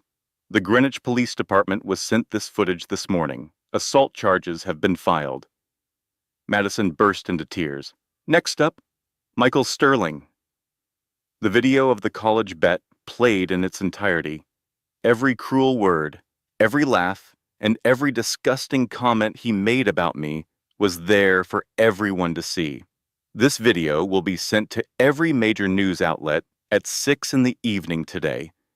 Your embezzlement of $3.8 million from Sterling Industries has also been reported to the FBI. But here's the part that will hurt you the most. The final slide was about the custody case for Grace. New footage appeared on the screen. It was a recording from Dr. Morrison's phone at the hospital, with clear audio of the threats and assault. Then, Madison's Instagram live video played, which is admissible in court as a public broadcast. This was followed by a testimony from 3 former employees of the Sterling estate, whom I paid to come forward and tell the truth. An emergency motion was filed this morning with the Connecticut Family Court. With this new evidence, a different judge has been assigned, and a new hearing is set for tomorrow morning. You will never see Grace again. Michael screamed and lunged at me across the table. You witch! You have ruined everything! Security guards immediately tackled him and pinned him to the floor. I did not even flinch. Michael was on the ground, struggling against the guards. You ruined my life. We gave you everything. I leaned in close, my voice low, so only he could hear. You never gave me a single thing. Our entire marriage was just a bet to you. You stood by while they tormented me for 3 long years. You walked out on your own daughter when she was only 3 days old. I am not the one who ruined your life, Michael. You did that all by yourself. Victoria dropped to her knees, actually pleading. Please, please, we can work something out. We will give you anything you want. I will apologize. You have nothing that I could possibly want. I walked over to her and stared down. You called me trash. You told me I was a nobody. You said I belonged out in the snow. But trash does not build a $2.3 billion empire. Trash does not bring down dynasties. You did not throw away trash, Victoria. I leaned in closer. You threw away a queen. Jonathan, completely defeated, made one final plea. The contract. Please, we have to have it. There is no contract. There never was one. This meeting was never about a business deal. It was about making you understand precisely who you tried to destroy and who was now destroying you. I reached for the remote again. Oh, and one last thing. The screen switched to a live stream on YouTube. The current viewer count read 4.2 million. This entire meeting has been broadcast live to my private YouTube channel. 4.2 million people just witnessed this whole conversation. The screen was flooded with comments. Holy cow. She is an absolute queen. They are getting everything they deserve. This is the greatest revenge story I have ever witnessed. Emma Harrington is my new hero. Madison's voice was a panicked shriek. You cannot do that. That is illegal. We never consented to being filmed. You should check the non-disclosure agreement you signed when you came into the building. Clause 47 covers media consent for business meetings. I passed Victoria the document she had signed without even looking at it. You did not read it? I actually learned that from you. Always read what you sign. It was a direct reference to the hospital scene where they had made me sign divorce papers against my will. Security guards escorted them from the room, and they were not gentle about it. Victoria was literally being dragged out. You are going to regret this. We are going to sue you. We will sue. Sue me with what money? You are completely bankrupt. Goodbye, Victoria. Madison was sobbing hysterically. I am sorry. I am so sorry, please. You filmed me at my lowest point for entertainment. You hoped I would go viral for being humiliated. Well, congratulations. You are going viral now, too. Michael's eyes met mine one final time. Emma, please think about Grace. She is my daughter. No, she is my daughter. You are just the sperm donor who abandoned her. You will never be allowed to see her again. Security then dragged him out of the room. Jonathan just walked out in silence, a broken and defeated man. His entire empire was gone. I stood by myself in the boardroom, looking out over the Manhattan skyline. Richard came in. The stream is still going, 5.8 million viewers, and counting. I just nodded. My phone began to buzz. It was a text from Dr. Morrison. We have an emergency custody hearing tomorrow with the new evidence. We are going to win. Grace is finally coming home. I smiled for the first time in months. A genuine, real smile. Outside the Harrington Global building, the Sterling family walked out into absolute pandemonium. 50 reporters were waiting, their camera flashes blinding, as they screamed questions. Is it true you left a newborn in the snow? Did you really marry her as part of a bet? Are you about to be arrested? Agents from the Federal Bureau of Investigation were waiting for them. Jonathan Sterling, Michael Sterling. You are under arrest for embezzlement and wire fraud. They were immediately handcuffed as their rights were read to them. Victoria and Madison were not arrested just yet, but they were completely mobbed by the media. Madison's phone was buzzing non-stop with hateful messages. Victoria was desperately trying to hide her face from the cameras. On Twitter, the story was trending all over the world. Sterling Family Exposed was #1, Emma Harrington was #2, and Billion Dollar Revenge was #3. The very next morning, the emergency custody hearing was held. With Dr. Morrison's testimony, the recording from the hospital, and Madison's own public live stream as evidence, the judge made an immediate ruling. Full custody was returned to me. The Sterlings were granted 0 visitation rights while their criminal proceedings were pending. When they finally brought Grace to me, I just held her and cried. She was safe, truly and finally safe. 6 months later, on October 15th, I was featured on the cover of Forbes magazine. Emma Harrington, the chief executive officer who rose from nothing, stock, in Harrington Global, was up by 40%. We had already expanded into 3 new markets. I sat in my office with Grace, who was now 8 months old, playing happily on a mat next to my desk. Rebecca came to visit. You actually did it. We did it, I corrected her. The fate of the Sterling family was sealed. Jonathan was convicted and sentenced to 12 years in federal prison for his embezzlement scheme. Victoria was placed under house arrest, completely bankrupt, and had to work in retail at a department store to pay off her Internal Revenue Service debt while living in a tiny studio apartment. Madison did not face any criminal charges, but her career was completely destroyed. She now worked in customer service for a call center.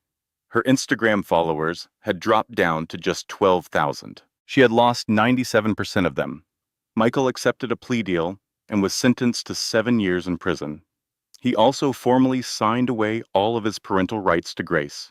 Alexis, or as she was really known, Alexandra Thompson, was convicted in California and sentenced to 15 years for multiple counts of fraud. Sometimes people will ask me if I have any regrets or if all that revenge was really worth it. I just look at Grace, who is so happy and healthy, growing up knowing that she is loved and completely safe. I think about the $50 million I donated to women's shelters and services for victims of abuse. I think about all the women who have contacted me to share their own stories of surviving abuse and finding their inner strength. The original video of my assault has now been viewed 127 million times. The Sterling family became a global symbol of karma and justice. Their cruelty was laid bare for the entire world to see. Was it worth it? It was worth every single second. Let me tell you something. I learned a lesson that I wish someone had told me back when I was lying in that snow, certain that I was worthless. Pain does not break everyone. Sometimes, if you are strong enough, if you simply refuse to stay down, pain will forge you into something harder than any diamond, something that is truly unbreakable. When they threw me down those icy stairs, I was broken and bleeding, convinced I was a nobody. But I was so wrong. I was not a nobody. I was just someone who had not yet realized her own power. For weeks, the media attention from the live stream was incredibly intense. I could not go anywhere without someone recognizing me. Some people called me their hero, while others said I was just vindictive, that getting revenge was beneath me, and that I should have been the bigger person. To all of those people, I ask, what would you have done? Would you have just turned the other cheek when they tossed your newborn baby into a blizzard? Would you have forgiven them when they tried to steal your child away from you by using a corrupt legal system? Would you have shown any mercy to people who showed you absolutely none? I did not think so. There is a huge difference between revenge and justice. Revenge is about hurting someone simply because they hurt you. Justice is about making sure that they can never hurt anyone else ever again. What I did, that was justice. The Sterling family did not just abuse me. They had a long-established pattern. After everything went public, 7 other women came forward with their own stories about the Sterling family. These were women Michael had dated before me, women who had worked at Sterling Industries, women who had been mistreated and then silenced. Every single one of them thanked me for having the courage to expose what they had suffered through. That is when I knew for certain that I had made the right decision. I started the Harrington Foundation for Abuse Survivors with an initial $50 million in funding. We provide legal help, therapy, safe places to live, and job training for people who are escaping abusive situations. In just 6 months, we have helped over 2,000 people. Grace is going to grow up knowing that when someone tries to make you feel small, you have 2 choices. You can either believe them, or you can prove them wrong. I chose to prove them wrong. 1 year after that meeting in the boardroom, on April 12th, I held a press conference. The room was packed with reporters, and cameras were everywhere. 1 year ago today, I sat in a boardroom with the people who had abused me for 3 years, the people who threw me and my infant daughter into a blizzard, and the people who tried to steal my child from me through a corrupt legal system. Today, I stand before you as the Chief Executive Officer of a thriving company, as a mother to a happy and healthy daughter, and as someone who refused to let cruelty define her life. I am often asked if I have any regrets about what I did, if the revenge was truly worth it. And I want to be perfectly clear. What I did was not about revenge. It was about accountability. The Sterling family did not lose everything because I was being vindictive. They lost everything because they broke the law. Jonathan Sterling embezzled money from his own employees' pension fund. Victoria Sterling evaded paying millions of dollars in taxes. Michael Sterling committed financial fraud. Madison Sterling assaulted me and then broadcast it live to 500,000 people. I did not destroy them. They destroyed themselves. I just made sure that everyone was watching when they did it. To anyone out there who feels like they are in their own snow, who is in their own moment of complete and total despair, I want you to hear this. You are not garbage. You are not a nobody. You are not whatever cruel name someone called you when they were trying to break your spirit. You are powerful, you are worthy, and you are enough. Get back up on your feet, dust yourself off, and show them exactly who you really are. The room erupted with applause. After the press conference ended, I went home to my penthouse. Grace was there with her nanny, playing with some blocks. The moment she saw me, she smiled and reached her little arms up to me. I picked her up and held her close, breathing in that wonderful, sweet baby smell. You know what, baby girl? I whispered to her. Your mommy was almost broken, but she got back up. And one day, when you are old enough to understand, I will tell you this entire story. I will tell you that no matter what anyone ever says to you, you are the one who gets to decide who you are. Not them, you. Grace giggled and grabbed a handful of my hair. I laughed. For the first time in years, the sound was genuine and completely free. Rebecca came over to visit that evening.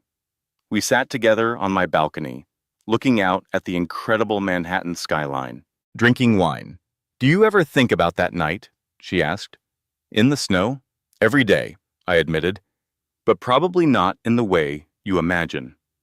I no longer think about it with any pain. I see it as the moment that changed everything, the second I stopped being a victim and became a survivor. You are incredible. You know that. I simply shook my head. I am not special. I am just a woman who refused to be kept down. That is precisely what makes you special. We sat together in a comfortable quiet, watching the city lights twinkle. What is next for you? Rebecca asked. I considered it for a moment. Honestly, I am not sure. Continuing to grow the company, helping people through the foundation, and raising Grace to be strong and kind. Perhaps that is enough. It is more than enough. You have already changed the world for so many people. That night, long after Rebecca left, I stood inside Grace's nursery, just watching her sleep. She seemed so peaceful, so completely innocent and perfect. My mind went to my mother, Catherine, and how she ran away from the control of her own father, determined to make her own way. I remembered how she worked 3 jobs to raise me, and how she was always too proud to ask for help, even when she was struggling. I then thought about my grandfather, William, and how he had to watch me suffer for 2 years, wanting to intervene, but constrained by lawyers and strategy. I knew how much he hated seeing someone he loved be mistreated. Both of them were ultimately destroyed by their pride, by their inability to cross the divide between their love and their stubbornness. I would not make the same mistake. I promise you, I whispered to a sleeping Grace. You will grow up always knowing you are loved.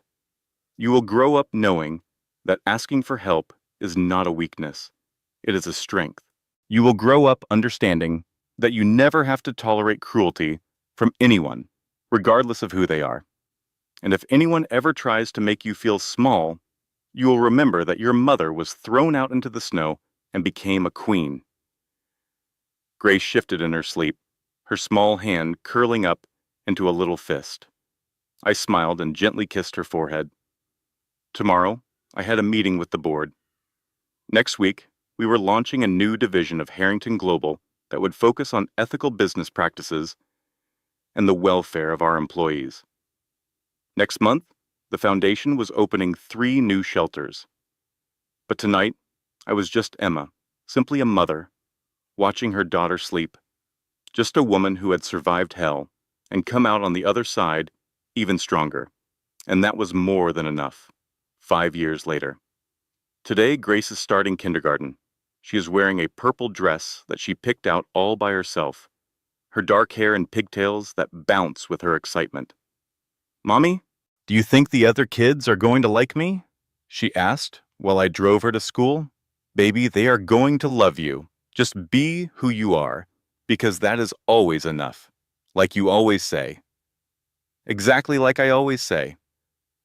I watched her run into the school, completely fearless and bright, and my heart swelled with pride. Harrington Global is currently valued at $4.1 billion. We have branched out into renewable energy, ethical manufacturing, and affordable housing. With every single decision I make, I think about the kind of world that I want Grace to grow up in. The Harrington Foundation has now helped over 15,000 people to escape abusive situations. We have funded 3 documentary series about domestic violence. We have lobbied for much stronger protections for survivors of abuse in family court. The Sterling family is now just a distant memory. Jonathan was let out of prison last month after he served his entire sentence. He is 67 years old and works as a sales associate in a hardware store. I heard a rumor that he applied for a job at Harrington Global. The application was denied. Victoria is 73, still under house arrest, and still working in retail. She will be paying back her debt to the IRS for the rest of her days. Madison is 42 now, although she would hate that I mentioned it. She works the night shifts at a 24-hour diner. She has no social media presence, no followers, and no fame, only an ordinary life, which for her is the worst fate imaginable. Michael was released 2 months ago after he served 5 years of his 7-year sentence. He attempted to contact me one time, asking if he could see Grace. I had my lawyer serve him a cease and desist order.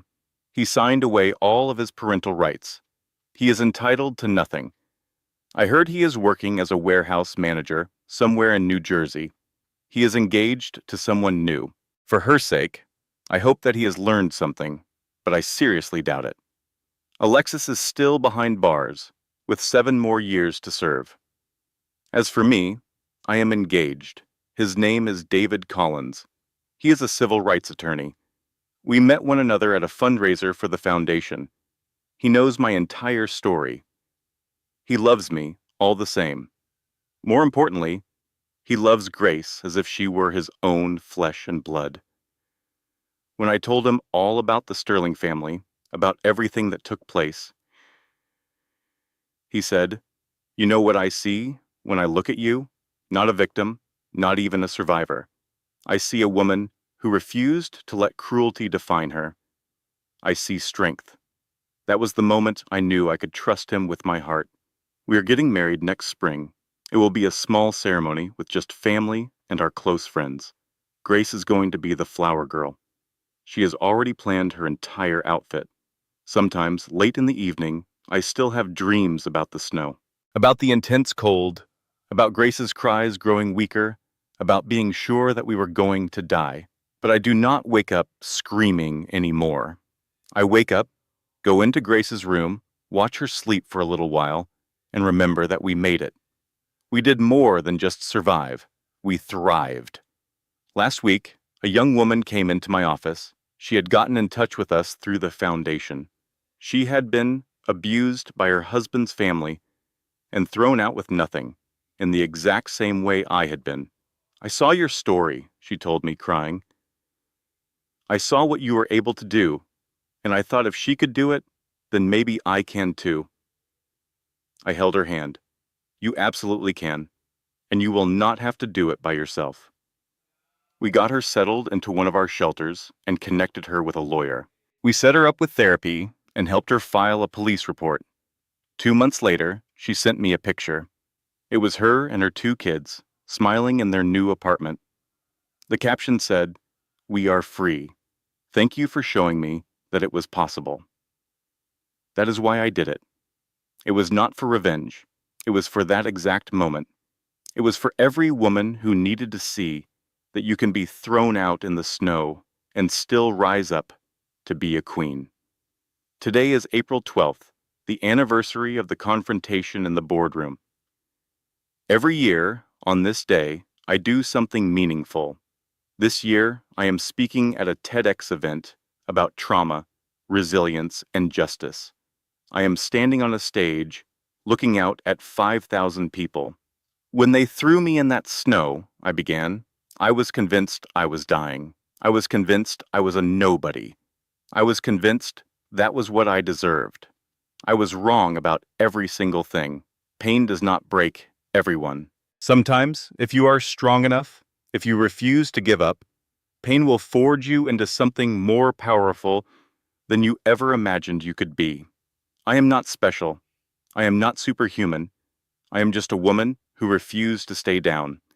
To anyone out there in your own personal blizzard, in your own moment of despair, this is not your ending. This is your beginning. Get up. Dust the snow off and show the world precisely who you are. Because garbage does not build empires. Garbage does not change lives. Garbage does not inspire thousands of people to discover their own strength. You are not garbage. You are not a nobody. You are powerful beyond all measure. And one day you will look back at this moment and realize this was when you became unbreakable. The standing ovation goes on for 3 minutes. Afterward, hundreds of people line up to talk to me, to share their own stories, and to thank me, to tell me that they are getting up too.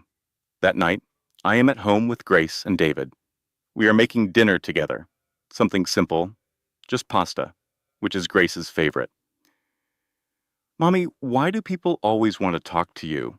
Grace asked, stirring the sauce very carefully. Because Mommy's story helps them to understand something very important. What is that? That no matter what happens to you, you are the one who gets to decide what it means. You get to decide who you will become. Like how you became a queen? I laughed. Something like that, baby.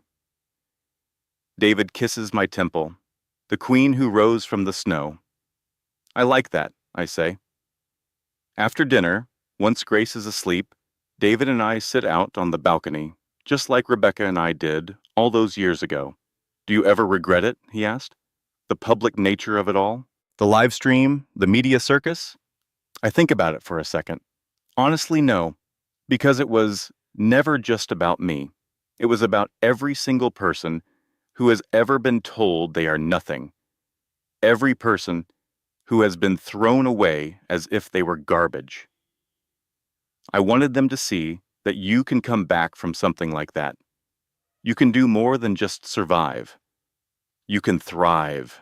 You have changed so many lives. They changed their own lives. I just showed them that it was possible. We sit in a comfortable silence, holding hands, watching the city. I think about the Emma from 5 years ago, broken, bleeding, and convinced that she was dying in the snow. If I could go back and talk to her, I would say, hold on just a little bit longer. Help is coming. In 5 years from now, you will be happy, truly, genuinely happy. Grace will be healthy. You will be in love. You will have helped thousands of people. The Sterling family will be nothing more than a bad memory. The snow does not last forever. Spring always comes. My phone buzzes. It is an email from the foundation. Another woman is asking for help. Another person ready to escape. Her own blizzard. I respond immediately, connecting her with our resources, letting her know that she is not alone, because that is what this was all about. Not revenge, not even really justice. It was about making sure that no one else has to lie in the snow, bleeding and broken, believing they are a nobody. It was about showing the world that you can be thrown away like garbage and still become a queen.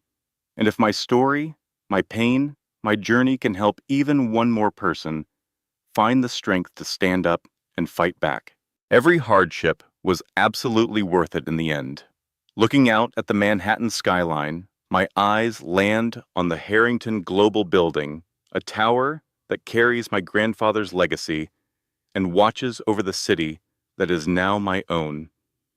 I picture William observing me from the great beyond, and I truly hope he is pleased. I reflect on my mother, Catherine, who showed me that the most courageous act is often to leave behind what is causing you pain. I think of little Grace, asleep and secure in her room, enveloped by love, so she will never have to doubt her own value.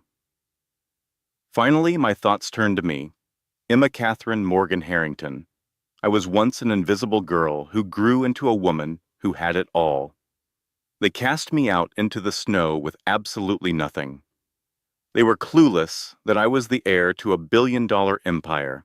They never imagined I would live through it. They never guessed I would come back stronger. But their greatest oversight was not knowing that when you try to shatter someone, you can accidentally make them invincible. I refuse to be seen as a victim. I am more than a person who simply survived.